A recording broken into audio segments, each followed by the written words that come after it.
Vamos a leer una palabra antes de busquen en sus Biblias. Romanos 10, versículo 1.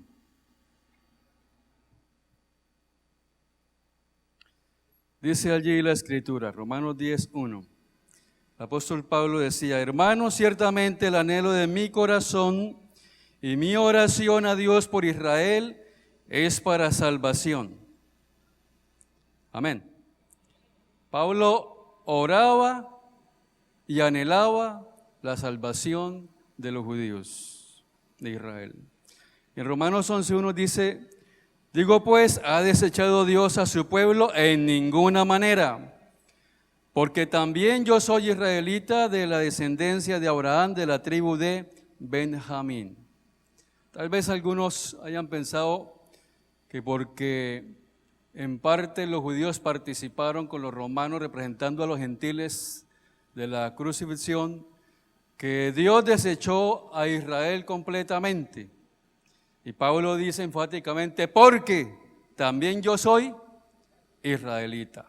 Si el Señor hubiese desechado a los judíos, Pablo no estuviese hablando allí, estaría hablando un gentil. Pero Pablo estaba allí hablando por Israel. Y en Romanos 11:25 dice él enfáticamente: porque no quiero, hermanos, que ignoréis este misterio o secreto, para que no seáis arrogantes en cuanto a vosotros mismos, que ha acontecido a Israel endurecimiento en parte, hasta que haya entrado la plenitud de los gentiles. O sea, por amor a los gentiles, Israel fue endurecido hasta un tiempo, y después Dios también va a volver a abrir el corazón, los ojos espirituales de Israel, e Israel tendrá participación plena en el reino mesiánico del Señor. Amén. Gloria al Señor.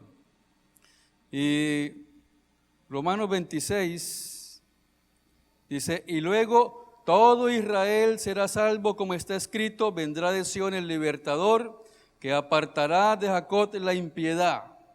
Amén. ¿Qué es la impiedad?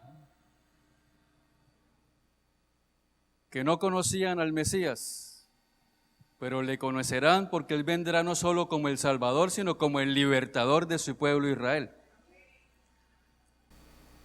Y dice la palabra: vendrá de Sión el libertador. ¿Sabe qué es Sión? Aquí hay un misterio que poco a poco es que uno va entendiendo, uno pasa y repasa y no lo ve, y de pronto el Espíritu le sopla para entender ese misterio. Jerusalén es conocida como Sión, y hay una nueva Jerusalén que no está aquí. Y Jesús lo llama: voy a hacer pues morada para vosotros, para que donde yo esté, también ustedes estén. Y vendrá de Sión el libertador que pisará en los últimos tiempos, cuando los enemigos de Israel estén a punto de exterminarlo. Vendrá Sión, vendrá la nueva Jerusalén, y vendrá el Mesías y traerá salvación a todo el pueblo judío, y le reconocerán como el que siempre han anhelado, el gran libertador, el Rey Salvador. Y traerá salvación espiritual y salvación física a todo Israel. Y empezaremos entonces el reino mesiánico, con Jesús reinando en Jerusalén como Rey de Reyes y Señor de Señores. Vamos primero a hablar acerca de lo que es la simbología del judaísmo, del pueblo judío. Nosotros tenemos aquí el talit. Este es un talit pequeño, hay un talit grande, casi como una sábana, blanco y azul. El blanco simboliza la santidad, el azul, el que vino del cielo. Hay unas letras hebreas: Shema Israel, Adonai Eloheinu, Adonai Echad. Oye Israel, Jehová nuestro Dios, Jehová uno es. Los judíos lo llaman el manto de oración. Cuando ellos van a orar, se colocan el talí, cubren la cabeza y con ellos oran. Vemos también, aquí hay 5 nudos y unos flecos. Esos 5 nudos en las 4 puntas simbolizan los 10 mandamientos.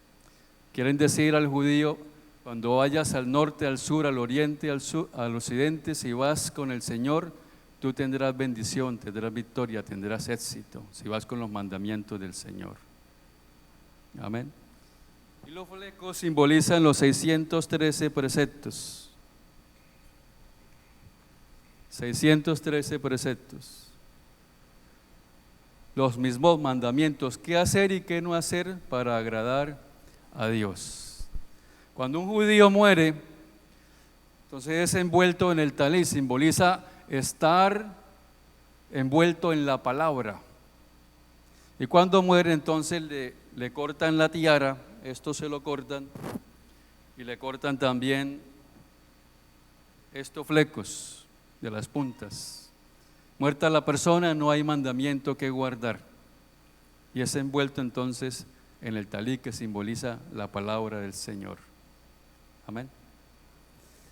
Tenemos también el shofar. El shofar.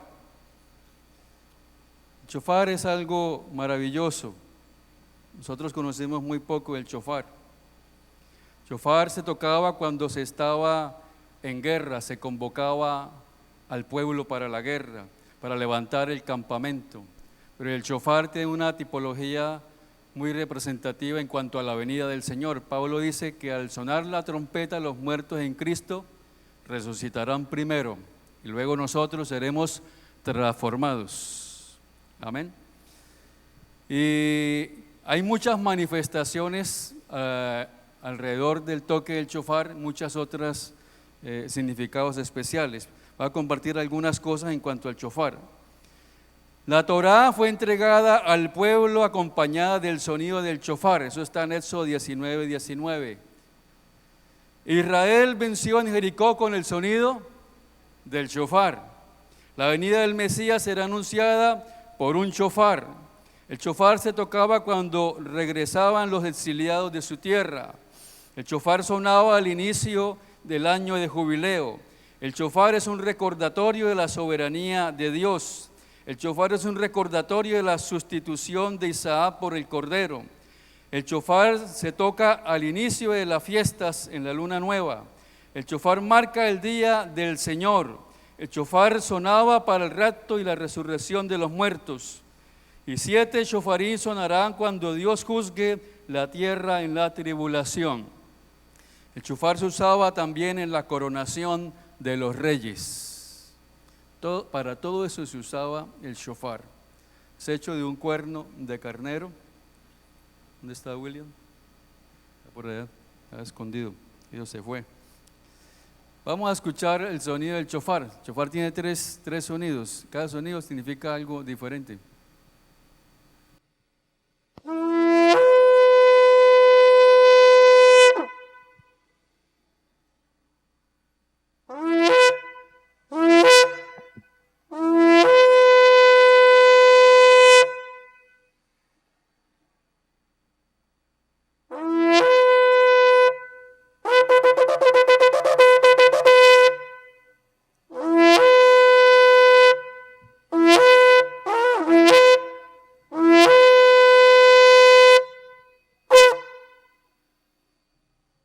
Amén. Gloria al Señor. Cuando usted escuche el sonido del shofar, Pablo dijo: despiértate tú que duermes y te alumbrará Cristo. Es en esa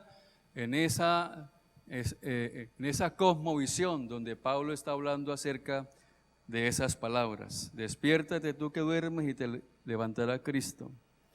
El shofar se tocaba en el 7º mes, el año nuevo judío, Rosh Hashanah, fiesta de trompetas, desde el 6º mes, 30 días. Y después desde el primer día del 7º mes hasta el 10º día, que es Yom Kippur, 40 días. Dios nunca mandará juicios a su pueblo sin antes avisarle, porque Dios no quiere mandar juicios al pueblo, quiere que el pueblo se arrepienta y vuelva atrás.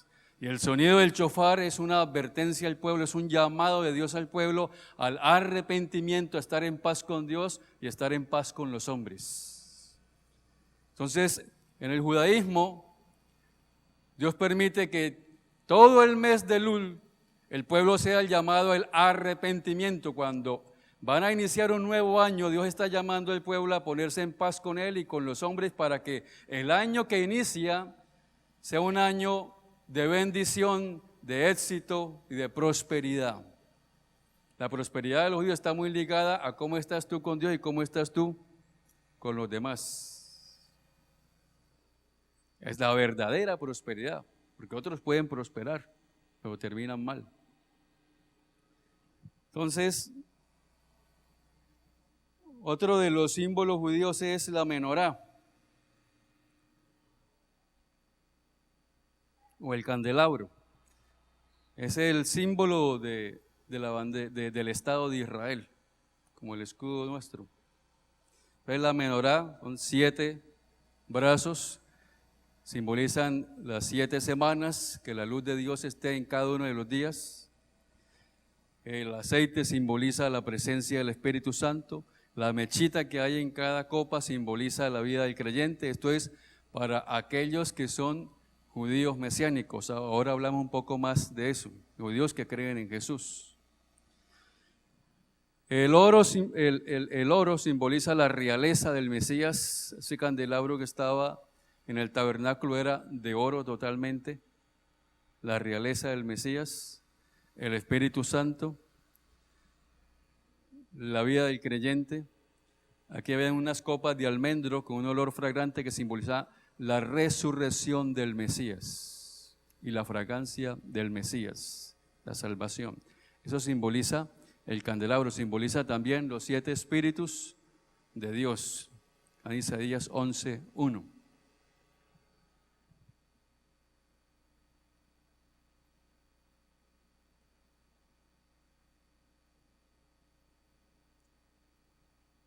Tenemos también la kipá. Kipá es un gorrito. Para el judío simboliza estar bajo la sujeción de Dios y bajo la autoridad de Dios.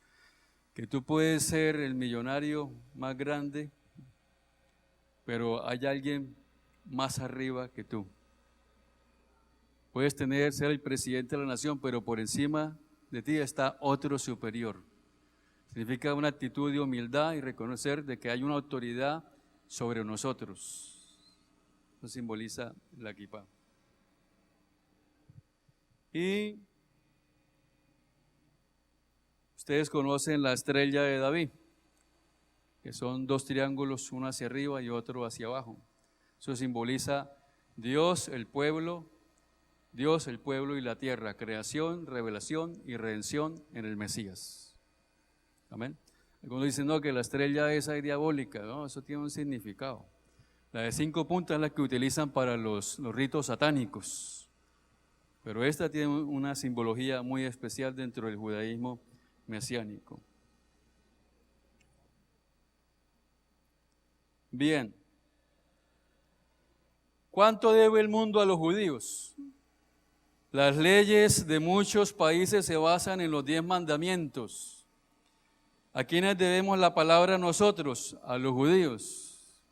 Y Jesús fue el judío más grande que ha dado Israel. Amén. O sea que nosotros tenemos una deuda de gratitud para con los judíos. Desde los tiempos de Abraham, de Isaac, de Jacob, ha sido el pueblo escogido de Dios. ¿Por qué Dios escogió a ese pueblo? ¿Por qué lo llaman el pueblo elegido, el pueblo del Señor? Dicen los rabinos que en los tiempos antiguos habían 70 naciones. Y Dios no es el Dios de una nación, Dios es el Dios de todas las naciones. Jesús es el Hijo primogénito de Dios entre muchos hermanos. Él es nuestro hermano mayor, pero es el primogénito del Padre. Israel es el Hijo primogénito de Dios en medio de las naciones. ¿A raíz de qué? Dicen los rabinos, los talmudistas, que Dios se revelaba a todas las naciones, pero las naciones rechazaban la revelación y la comunión con Dios. Querían hacer lo que ellos anhelaban hacer. Usted lee Romanos capítulo 1 y 2, y habla acerca de la culpabilidad del hombre, de que el hombre no tiene excusa ni justificación, porque el hombre se degradó en su propio razonamiento y rechazó la revelación de Dios a través de la creación. Entonces, Dios pudo haber escogido a cualquiera de entre las 70 naciones para hacer con ellos su pueblo elegido, su pueblo escogido, de donde se cumpliese la promesa redentora del Mesías. Pero ninguna de estas naciones quiso hacer pacto con Dios ni ser el pueblo de Dios. ¿Qué hizo entonces Dios? Tuvo que ir a buscar a Abraham, que era de Babilonia, no era ningún judío. Abraham nunca fue judío ni israelita. Abraham era de Babilonia, de Ur de los Caldeos. Dijo, Dios conocía el corazón de Abraham. ¿Y cómo Dios conocía el corazón de Abraham? Porque en medio de las naciones algunos escuchaban a Dios, y no toda la nación, algunos escuchaban las revelaciones de Dios. Ustedes ven, por ejemplo, cuando Abraham llega a Egipto, que Dios le habla al rey de Egipto, le dice, no tomes esa mujer, que es la mujer de este hombre, no es la hermana. O sea que Dios le hablaba a las naciones. Dios no solo habla a través de los judíos, ni habla a través de la iglesia. Dios ya hablaba antes a todos, porque Dios ama a toda la humanidad. Dios no quiere que nadie se pierda. Entonces, la desobediencia de las naciones fue la causa por la cual Dios eligió a Israel para hacer de ellos un pueblo para Él. Israel sería el depositario de la revelación divina. Israel llevaría el mensaje de Dios a las naciones. Dios eligió a Israel para bendecir a las naciones. Es el propósito de la elección de Israel, que Israel fuera bendición a las naciones. Israel es el hijo primogénito de Dios. Después de la expulsión en el año 70 por los romanos, general Tito, Dios devolvió a los judíos a su tierra a partir de 1906. Desde el año 70 hasta 1906 y después hasta 1948 se constituyeron en una nación por la ONU. 1813 años de disciplina que Dios trató con Israel. Dios dijo a Israel en las profecías, ustedes son obedientes, serán lord, fama y gloria en medio de las naciones. Pero si ustedes desobedecen, entonces las naciones los esclavizarán, pasarán hambre, pasarán desnudez y serán esclavos de las naciones. Y a causa de esto, mi nombre será blasfemado. Dios les dijo, si obedecen, serán bendecidos. Si desobedecen, les caerán las maldiciones. Y eso hasta hoy también está vigente. Usted es obediente a la palabra de Dios, las bendiciones lo persiguen. Usted desobedece a la palabra de Dios, las maldiciones también lo persiguen. Entonces, obedezca los mandamientos del Señor para que las bendiciones lo persigan. Amén. Usted recibió una y ya no se ha terminado esa bendición cuando recibe la otra bendición. ¿A causa de qué? De su obediencia. Amén. Hace poco llegó un hermano a la casa llorando. Tengo una empresa, muebles, fabrica y todo eso. No sé qué hacer. Lo que hago no me lo pagan. Tengo deudas por aquí, deudas por allá y nadie me paga. Dije, bueno, ¿cómo está con su familia, con su esposa? ¿Cómo está con sus hijos? ¿Cómo está con las finanzas? Usted se da cuenta que yo no llamo a nadie a preguntarle cuántos negocios hizo y cuánto está diezmando. Eso es un problema tuyo con el Señor. Pero ya que tú vienes acá, tú tienes que aclarar eso con el Señor. No, que no sé cómo llevar las cuentas, porque, bueno, tú haces un proyecto, entonces haces la contabilidad, gasté tanto en este proyecto, me quedó tanto de lo que te quedó, saca el diezmo y apártalo. Y anota ahí, de este proyecto, tanto es de diezmo, debo esto. Y vea acumulando los diezmos y tráelos al alfolí del Señor. Ese fue el remedio. Leí la medicina, ahora depende que tú te tomes la medicina. Dios no tarda cuando nosotros nos arrepentimos y somos fieles. A los 15 días, en 15 días, llegó a la iglesia con un diezmo, dijo, Dios me ha bendecido. Los dineros retenidos me los han pagado y me han llegado más negocios y negocios buenos. Yo le digo, Dios es el que trae los contratos del norte, del sur, del oriente. Dios es el que te da la gracia para que te escojan a ti. Así que cuando Dios te bendiga, dale a Dios lo que es de Dios. Cuando tú das el diezmo, no eres bueno, ni dadivoso, ni generoso, ni benigno. Eres honesto con Dios porque eso es de Dios. Tú eres generoso y bondadoso cuando sacas del 90%, le dice Dios, esto es para ti, esto es mío. Entonces eres benigno y generoso. Y el domingo me dijo, pastor, todo va bien. Le dije, bueno, siga así, sea fiel con el Señor, que Él será fiel contigo. Amén. Y después llegaron en 1948, ya habían 600,000 judíos cuando fueron reconocidos como una nación.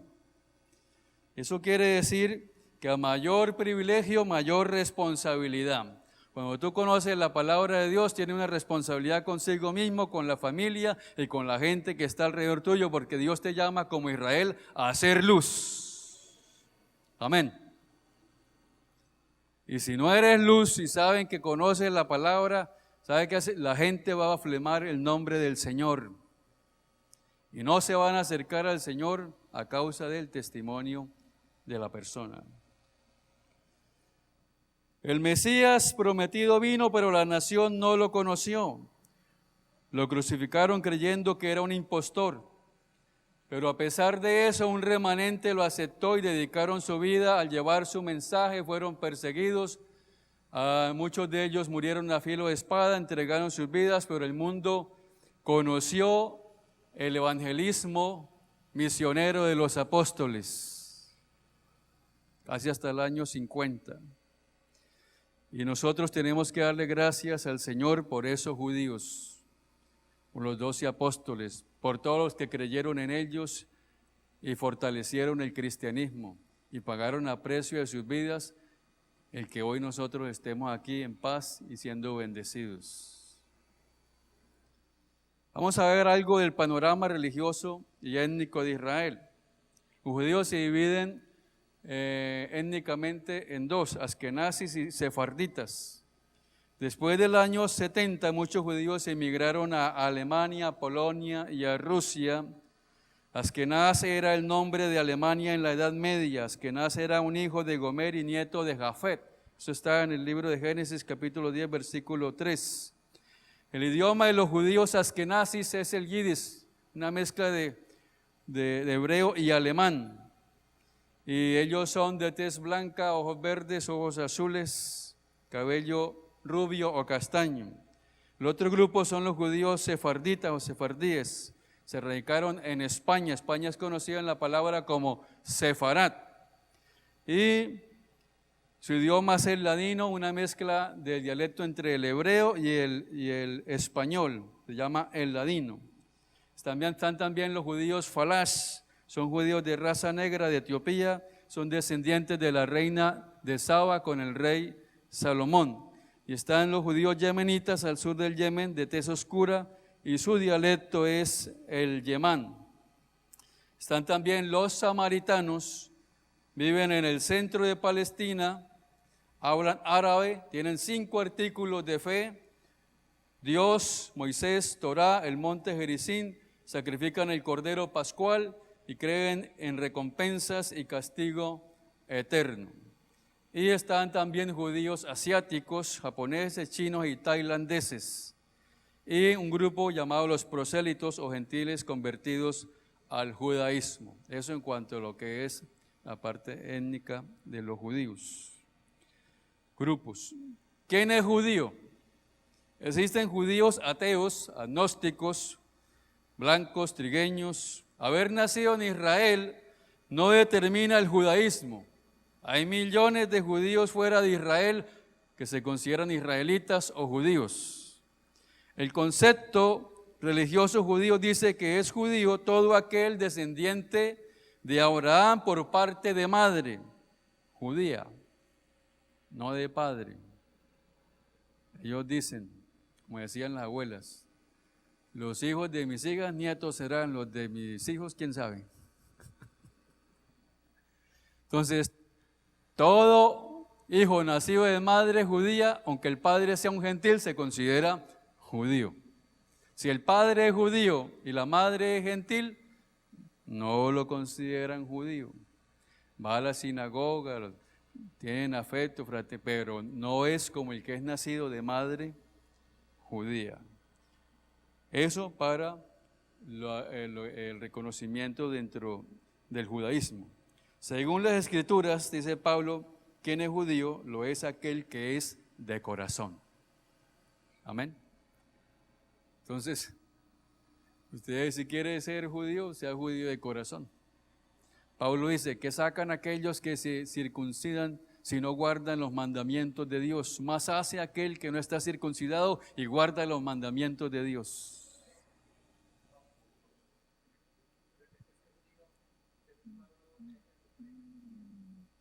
Ajá.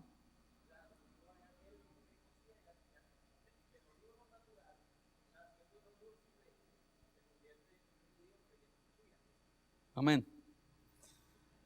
Y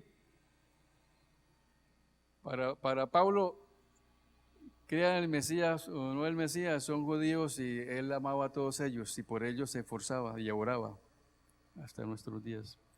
Judaísmo y clasificaciones. Judaísmo hasídico. Hasídico significa piadoso. Es una forma de vida. Seguida por la Torá, la ley talmúdica, las enseñanzas del rabino Bashel Tov, de origen polaco. Nació como una reacción al intelectualismo del judaísmo ortodoxo. El hasidismo se edificó sobre la fe, la esperanza y el fervor. Siempre en medio de los tiempos ha existido dentro de las comunidades o judías o cristianas, los liberales, los conservadores, o los fanáticos y los monjes liberales. Entonces, algunos sabios dicen, ambas cosas Dios establece para ganar a algunos. Hay algunos que si no es en esta conmovisión de iglesia no entran al reino de Dios. Hay algunos que en una conmovisión de una iglesia fuerte, legalista, ellos necesitan eso para entrar al reino de Dios por circunstancias personales. Tengo gente en la iglesia que dice, yo vine aquí porque aquí yo no veo gente llorar ni tumbada en el piso a toda hora. Digo que usted no sabe que los viernes es el turno de ellos. Todos los viernes de 10 a 5 de la mañana es el turno de los que se caen y los que gritan y danzan. Amén. Entonces, hágase todo con orden. Amén. Entonces, bueno, son cosas. Judaísmo ortodoxo se basa en la Torá como ley oral que representa el Talmud.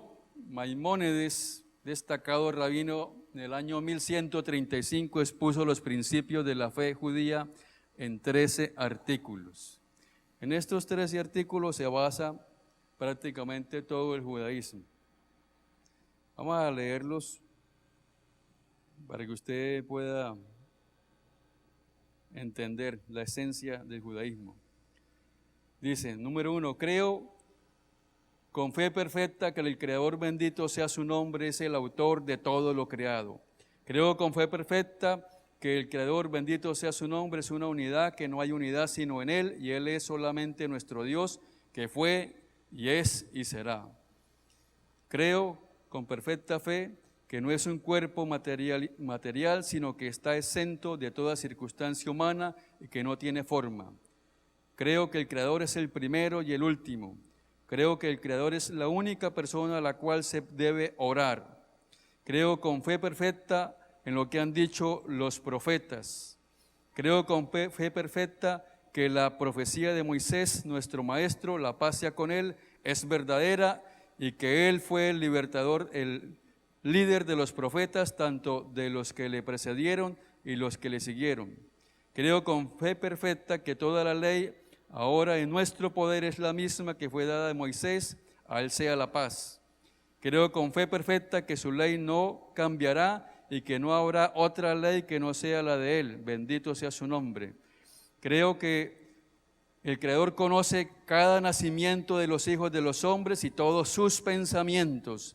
Creo que el Creador recompensa a aquellos que guardan sus mandamientos y castiga a aquellos que los transgreden. Creo con perfecta fe en la venida del Mesías y a pesar de la demora, yo esperaré cada día. Creo con perfecta fe que habrá resurrección de los muertos en el momento en que Dios lo determine. Bendito sea su nombre y sea exaltado por siempre. Son los 13 principios básicos de todo el judaísmo. Después, entonces, surgieron otros grupos, como el judaísmo reformado, los judíos mesiánicos, sionistas, reconstruccionistas, hasídicos y ortodoxos. Los ortodoxos no aceptan el Nuevo Testamento y creen que Jesús era un impostor. En este tiempo, muchos intelectuales judíos, escritores y maestros y gente de universidad, tienen un concepto diferente de Jesús. Lo único que hasta ahora les cuesta a ellos aceptar es la resurrección y que Jesús sea el Mesías. Y después veremos las razones por qué. Otro aspecto del judaísmo está el judaísmo reformado. No tiene en cuenta la Torá, creen en un Dios lejano, van a la sinagoga, pero van a socializar. Otro grupo dentro del judaísmo, los judíos reformados. Entonces, de esta gente también hay en las iglesias. Van a la iglesia porque allá se encuentran con los amigos, y después van al cine, después van a comer pizza, van a hacer deporte, pero nada de compromisos con Dios, que vamos a evangelizar, que vamos a ser discípulos, nada que ver con eso. Ya existían desde los tiempos antiguos. Están los judíos mesiánicos, o sea, los judíos que creen en Jesús como el Mesías. Estos han sufrido persecución antes y ahora de los ortodoxos, de los reconstruccionistas y liberales y reformados no reciben persecución, simplemente de los judíos ortodoxos y hasídicos. Dios lo está usando para ganar a los suyos. Están los judíos, se llaman los judíos de las dos casas de Israel, son judíos mesiánicos con un énfasis de los últimos tiempos acerca de la revelación de las dos casas. Usted sabe que Israel está dividido en dos, Judá, Benjamín y Leví, y las 10 tribus del norte o el reino de Efraín. Entonces ellos creen que en el año 745, con el rey Tiglas-Pileser III, rey asirio, Dios, el reino del norte, las 10 tribus, o Efraín, ellos estaban paganizados en idolatría y en pecados como las otras naciones. Y Dios mandó un juicio sobre esas naciones y permitió que este rey asirio viniese y los tomase y se los llevase para Siria. Más tarde estos pueblos se convertirían en los escitas, irían a Europa y al oeste de Europa. Europa central y oeste de Europa. Y Jesús vino después,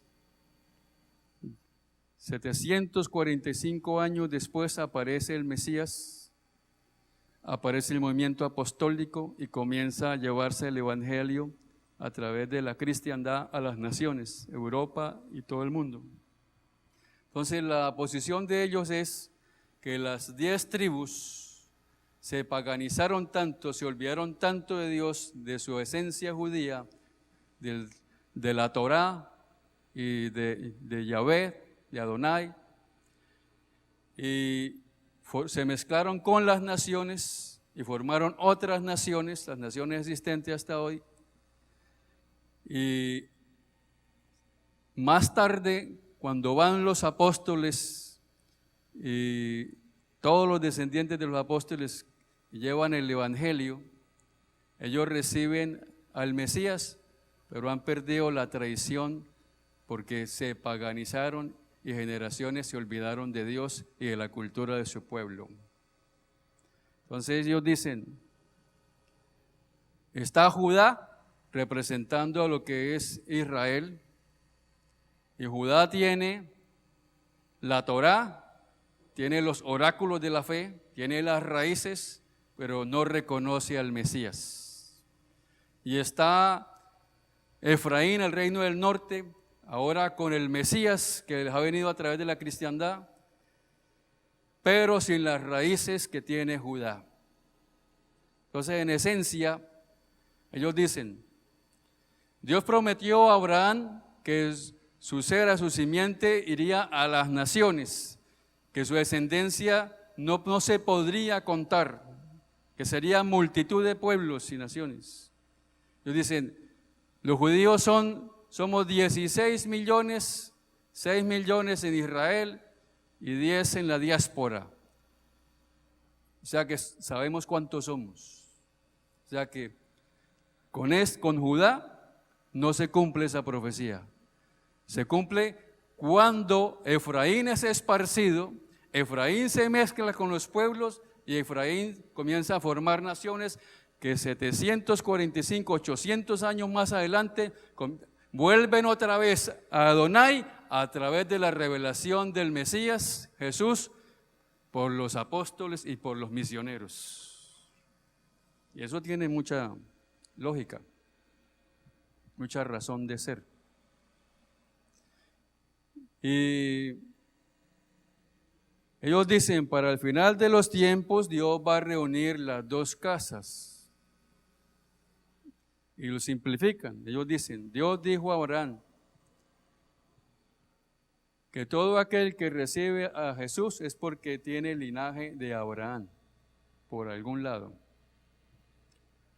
Hispanoamérica tiene mucha ascendencia de sangre judía por el lado de los judíos sefarditas que estuvieron en España.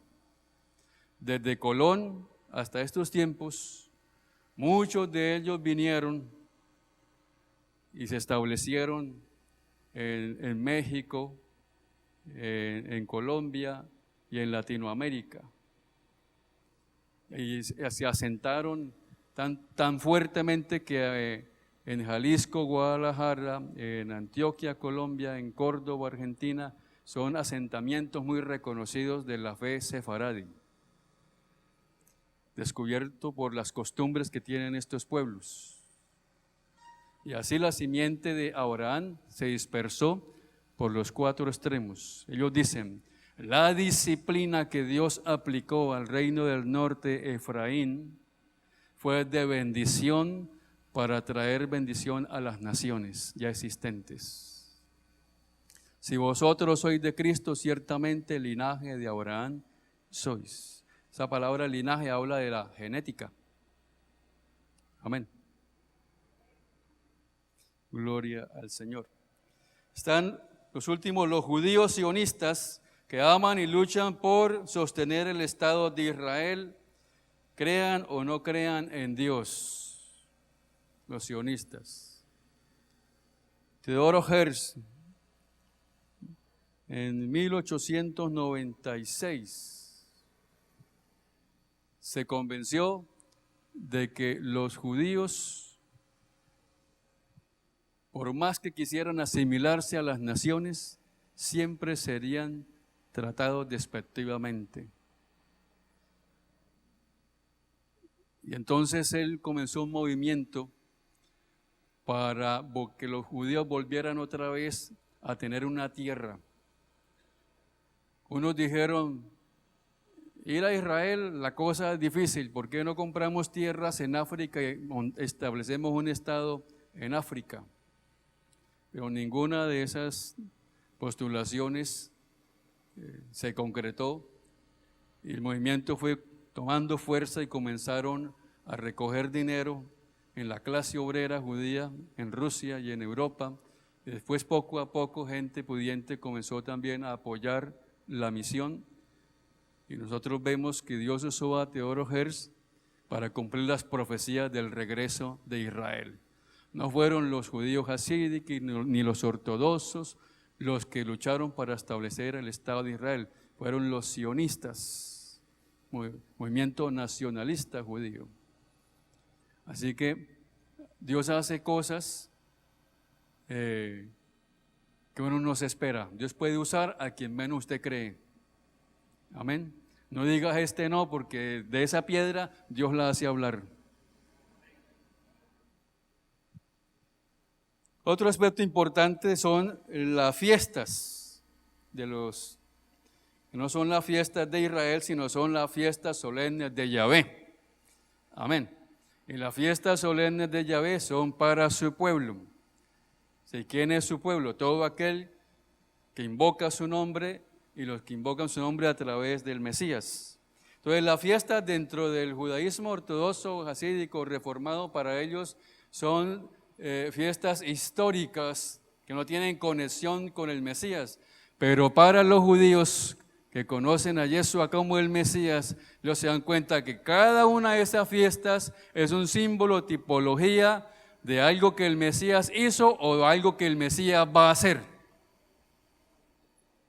Por ejemplo, hay fiestas mayores, una de ellas es la fiesta de Yom Kippur, día de expiación, día 10 del mes 7 de ellos, que es Tirri, el día del perdón. En ese día, 30 días se toca el shofar, otros 10 días y llega el día 10, que es el día de la expiación. Los judíos se ponen en paz con Dios, con los hombres, le piden perdón a todo el mundo, hacen buenas obras y se preparan para que ese día el saludo sea Leshana Tovat Tikateu, que se hace escrito en el libro de la vida, que comience un año bueno y dulce. Amén. Ya hay ayuno. Esos 10 días son los días terribles. Hay que estar en paz con Dios, con los hombres, y que Dios lo bendiga. Amén. Entonces, para nosotros, Yom Kippur es Yeshua. Él fue el que expió nuestros pecados, borró nuestras culpas, y tenemos paz para con Dios por medio del Señor. La otra fiesta es la fiesta de Pascua, Pesach.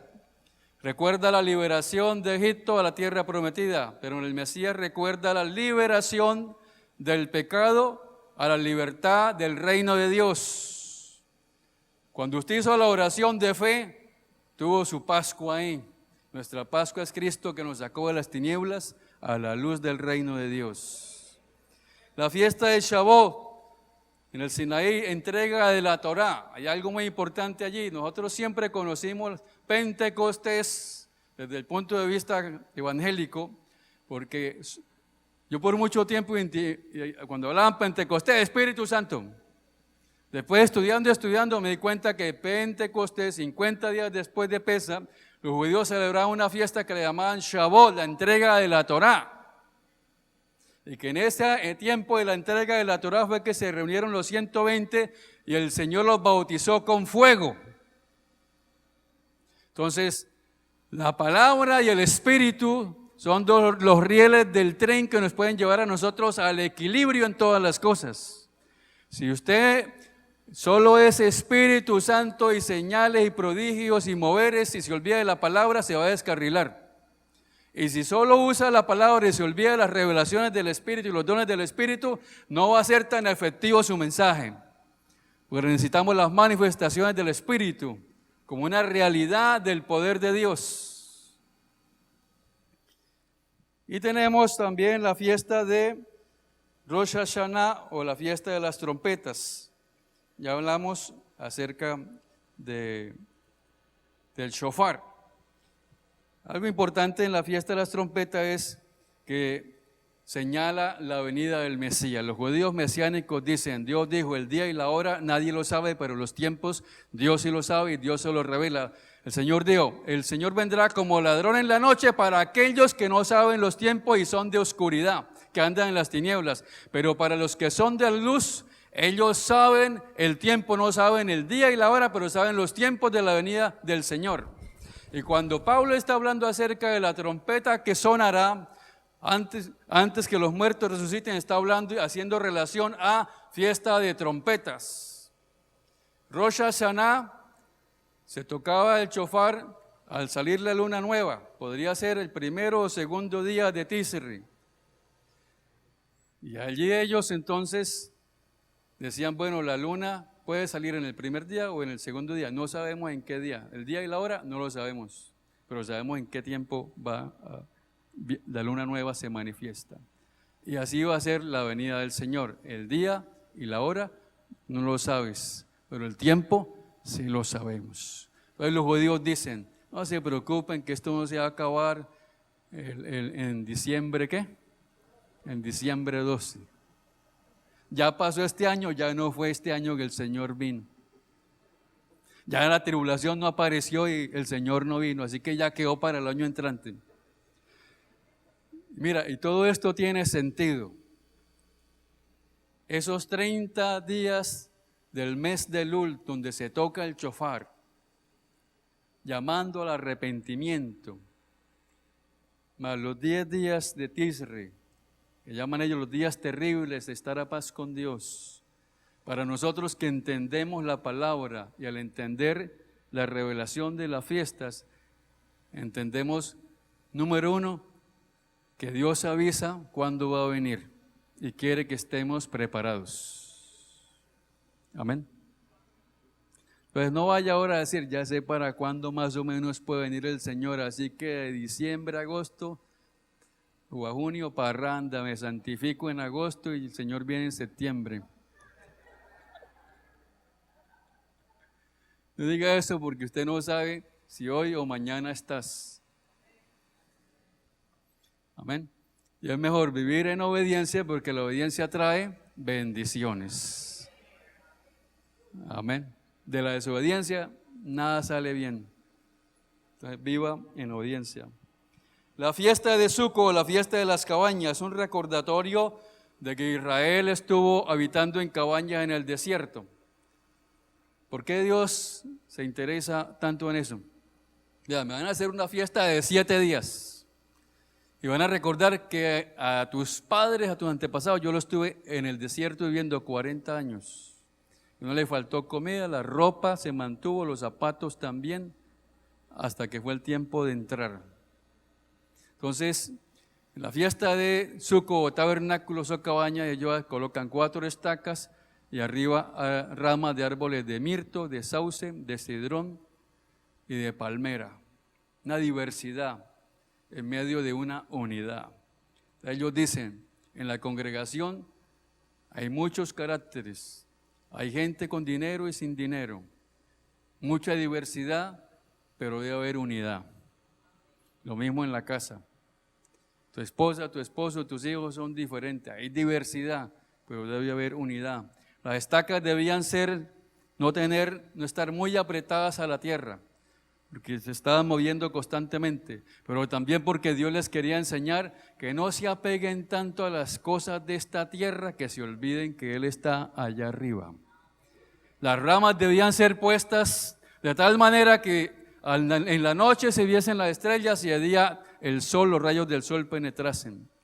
Dios les estaba diciendo, es necesario que ustedes al mirar y ver los rayos y al ver las estrellas sepan que yo estoy por encima de ustedes. Que a mí me tienen que dar cuenta de todo.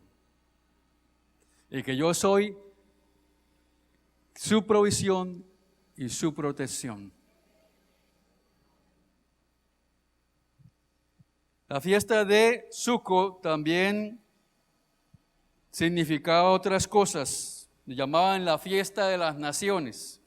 Lo llamaban la fiesta de la cosecha porque era el tiempo de la cosecha de los frutos. Lo llamaban la fiesta de la dedicación porque en ese tiempo fue que Salomón dedicó el tiempo que construyó al Señor. Lo llamaban la fiesta de las luces porque todas las casas en Israel alumbraban de una manera esplendorosa. Y también recordaban a Israel que era llamado a hacer luz a las naciones. Llamaban también la fiesta del agua porque del estanque de Siloé hasta el templo llevaban agua que era consagrada allí, en la cual le hacían una oración especial al Señor pidiéndole la bendición de la lluvia para las nuevas cosechas que iban a venir. Esa fiesta, la fiesta de los tabernáculos, se llama la fiesta de nuestro regocijo, ese es el nombre por el que se conoce. Cuando hablan de Suco, están hablando de regocijo y de estas cosas más.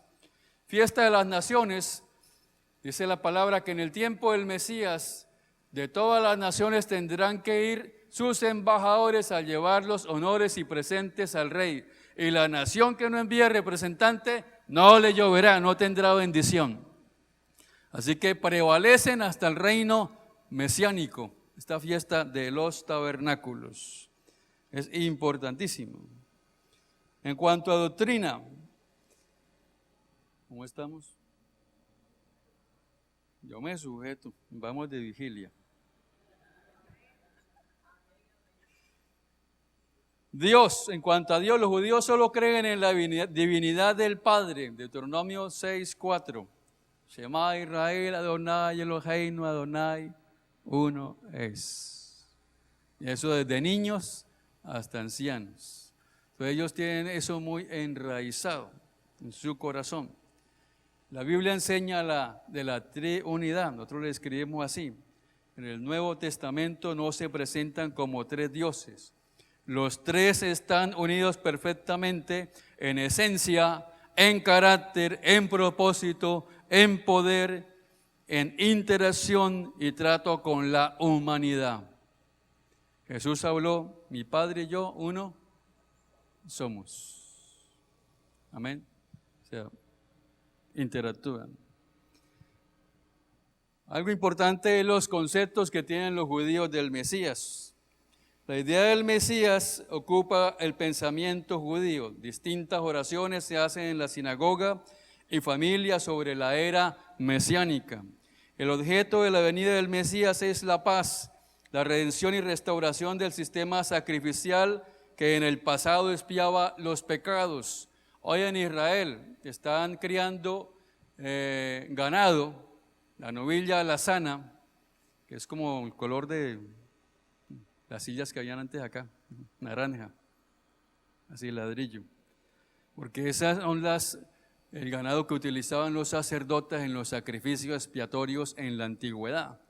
Y ellos ya tienen maquetas del templo y tienen utensilios del templo en oro y tienen los vestidos de los sacerdotes, todo eso preparado para cuando sea el tiempo, dicen ellos, levantar el templo. Tienen dinero. Hay una organización que se llama el Instituto del Templo. Tienen millones de shekel preparados para eso. Ellos dicen, cuando sea el tiempo, se levantará. El objeto de la venida del Mesías. Hay oraciones que expresan el anhelo de la venida del Mesías como Redentor, como Salvador y como Libertador. Todo eso lo cumplió Jesús. Para nosotros, para ellos no. Jesús para ellos no fue un libertador. Jesús fue salvador para los que creyeron en Él y redentor para los que creyeron en Él. Pero para Israel hoy en día Jesús no es libertador. Oraciones por la reconstrucción del templo y la pronta venida del Mesías. Creen que la venida del Mesías es esperar la llegada de un tiempo especial, los días del Mesías, donde reinará la paz y fraternidad universal. La era mesiánica lleva el reino de Dios tanto para el judío como para nosotros. Usted se puede equivocar si ve un programa en YouTube de un hombre que se llama Kevin Richardson. Tipo juega con los leones. Se les monta encima, lo abrazan. Cuando yo veo ese programa, digo, Señor, yo creo que ya la cosa está cerca porque mira este tipo. O sea, qué cosa tan maravillosa. Unos animalones y el tipo va, los abraza, se revuelca con ellos, juega, los castiga, cuando van a pasar quieto. Véalo, Ponga en YouTube, Kevin Richardson. Y uno dice, santo Dios. El tipo, o sea, hay gente que tiene dones especiales. Todo don, dice, viene de parte de el Padre de las luces. Como el hombre este que conoce los perros. Bueno, este conoce los leones. De una manera maravillosa. Es un don de Dios. Entonces, en el tiempo mesiánico dice que el león comerá hierba. En ese tiempo sí no le damos a poder subir a los leones. Por ahora solo él. Por ahora solo hay que mirarlo. Ni se le vaya a ocurrir. Algunos judíos piensan que como Israel no tiene paz ni gobierna entre las naciones, el Mesías no ha venido. Esa es la razón, una de las razones principales por la que los judíos no creen en Yeshua como el Mesías. Ellos dicen, si él fuera el Mesías, Israel no estaría durmiendo con un ojo y con el otro abierto. Si él fuera el Mesías, no habrían guerras en las naciones, no habrían guerrillas, no había injusticia, no había hambruna, no habían estos problemas ecológicos. Cuando sea la era del Mesías, entonces veremos al león con el cordero y veremos paz en las naciones. Entonces ese será el Mesías. Otros piensan que el Mesías es un personaje divino, todopoderoso, que hará milagros y cambios en la ecología. Otros dicen, el Estado de Israel es el Mesías. Él es el siervo sufriente y el cordero llevado al matadero de las cámaras de gas de Adolfo Hitler. Como los judíos iban, cuando eran niños llovía, pero esta gente y son más, ¿por qué no es Israel? Matan a 10, pero los demás toman las armas. Un lavado de cerebro, una merma física y mental, nadie se rebelaba. Ellos dicen, ese es el Mesías. Pero la palabra dice que el Mesías no es una nación, el Mesías es una persona. Una persona. Bien. ¿Por qué Israel rechazó al Mesías? Número 1, pensaron que él era un hombre sencillo cuando su venida fue extraordinaria.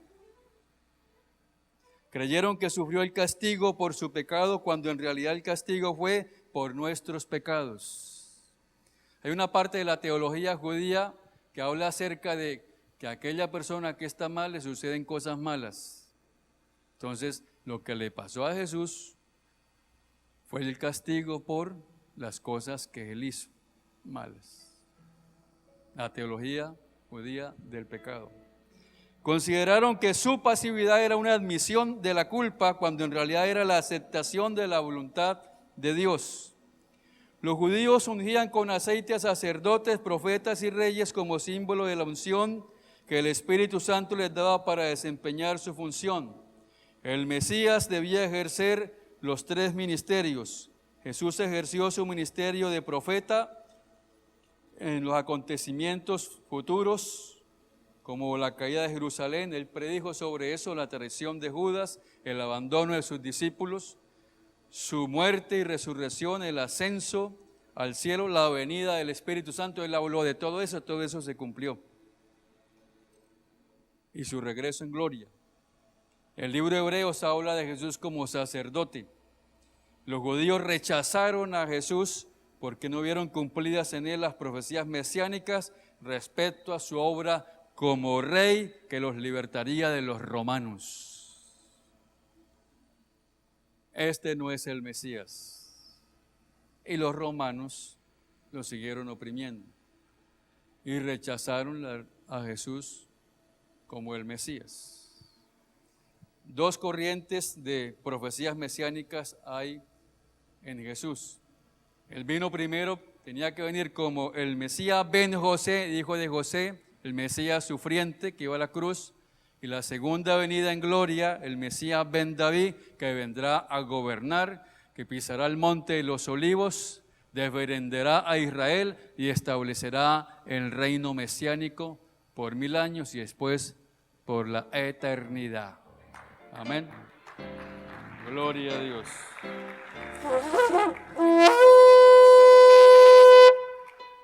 Alabado sea el Señor.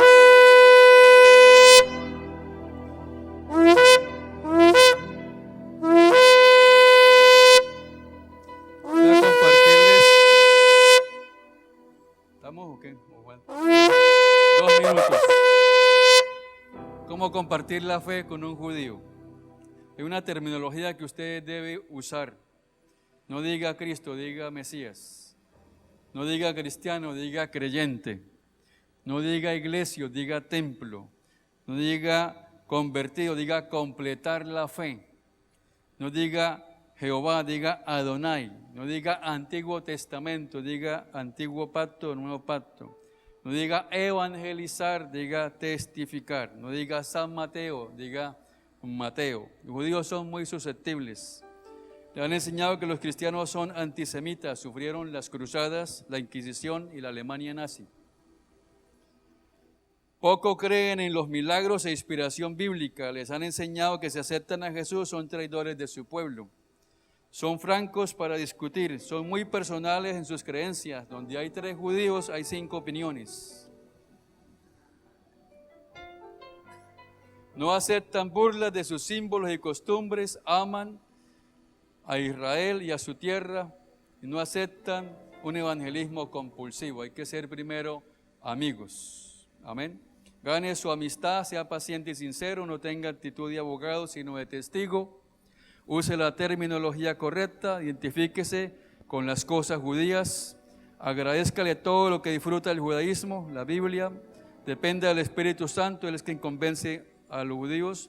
La oración intercesora descorre el velo que hay sobre ellos. Aunque hay un tiempo en que Israel reconocerá al Mesías, en este tiempo de gracia hay un remanente que cree en el Mesías por gracia. Enséñele a orar por sus problemas, enséñele la revelación progresiva de la Biblia hasta llegar al nuevo pacto con la venida del Mesías. Dígale que si acepta a Jesús no deja de ser judío, que Jesús fue el judío más judío. Enséñele que Jesús vino a traer una relación con Dios. Debe judaizarlo, comenzar con lo conocido al lado desconocido, las profecías del Antiguo Testamento al Nuevo Pacto. Explíquele el plan de salvación. No podemos salvarnos por nuestras obras. Dios nos perdona por un sacrificio. Explicar el sacrificio del Mesías en Isaías 53 es la reina de las profecías para testificar a los judíos. Allí muestran al Mesías Ben José, el Mesías sufriente. Rabino Leopold Kohn fundó una organización para compartir a los judíos y él estudió las profecías de Daniel. Dijo, ya según esto el Mesías tuvo que haber venido hace muchos años. Y descubrió y le compartió a otros rabinos, le dijeron, no me ponga a decir eso porque la comunidad te puede sacar. Vete a Beresna, Hungría, y allí puedes compartir libremente. Y de allí después fue a los Estados Unidos y allí se fortaleció y ganó a muchos judíos para Jesús. Leopold Kohn, rabino. Muchos de nuestros escritores, Meir Perlman, que escribe teología sistemática, ese es un judío. Alfred Edersheim, que escribe los tiempos de Jesús el Mesías, es otro judío. Muchos teólogos nuestros, escritores, son de ascendencia judía. Amén. Gloria al Señor. La necesidad de volver a Dios por medio del Mesías. Arrepentimiento de nuestros pecados. Y por último, grados de comprensión hasta la aceptación. El antiguo pacto es la palabra de Dios. El nuevo pacto es la continuación del antiguo pacto. Yeshua es el Mesías de Israel. Yeshua es Dios. Para ser salvo hay que aceptar a Jesús. La necesidad de bautizarse. Hay una pregunta y es ¿qué ha pasado? Dicen algunos con todos los judíos que han muerto y que supuestamente no han aceptado a Jesús como el Mesías, pero que se han esforzado en guardar la Torá. Entonces, esto no está escrito, es un pensamiento muy personal. Dice la palabra que Jesús cuando murió fue a lo profundo y llevó cautiva a la cautividad y subió con ellos. Todos esos que murieron no eran, óyeme bien, podían haber allí gentiles, porque había gentiles que creían en el Dios de los judíos. Pero la mayoría de esa gente eran judíos piadosos que se guardaban en la esperanza del Mesías. Así que solo a Dios compete determinar quiénes de los judíos de aquí para atrás que han muerto en la esperanza del Mesías sean salvos o no. Amén. Tremendo misterio. Como a nosotros nos pasa. ¿Y era católico? Sí, se perdió. Solo Dios sabe. Porque este católico invoca a un Jesús. Tal vez no lo conoció profundamente como lo conoces tú. Pero solo Dios en su amor y misericordia, Él sabe si en el momento hay arrepentimiento y invocan al Señor y pueden ser salvos. Amén. Padre, te damos gracias en el nombre de Jesús por esta noche. Gracias por tu palabra que nos lleva, Señor, a la bendición de entender que Israel es tu pueblo escogido, que la desobediencia de las naciones fue la causa de la elección de Israel y que la desobediencia de Israel fue la causa de la elección de los gentiles y que la desobediencia de las naciones gentiles con respecto al Mesías es la causa de la elección otra vez tuya hacia Israel para salvarles. Tu palabra dice que tú sujetaste a todos en desobediencia para tener misericordia de todos, Señor. Gracias por el amor que tú tienes a la humanidad y porque a través del Mesías y de Israel tú cumpliste la promesa, Señor, en Adán. Y la promesa hecha a Abraham: en tu simiente serán benditas las naciones de la tierra. Oramos en esta noche, Señor, por Israel, por Efraín y por Judá. Oramos, Señor, por la paz de Jerusalén, en el nombre del Mesías, Yeshua. Tú seas con ellos, Señor. Oramos que tú sigas corriendo el velo en ellos, en el nombre de Jesús. Amén y amén.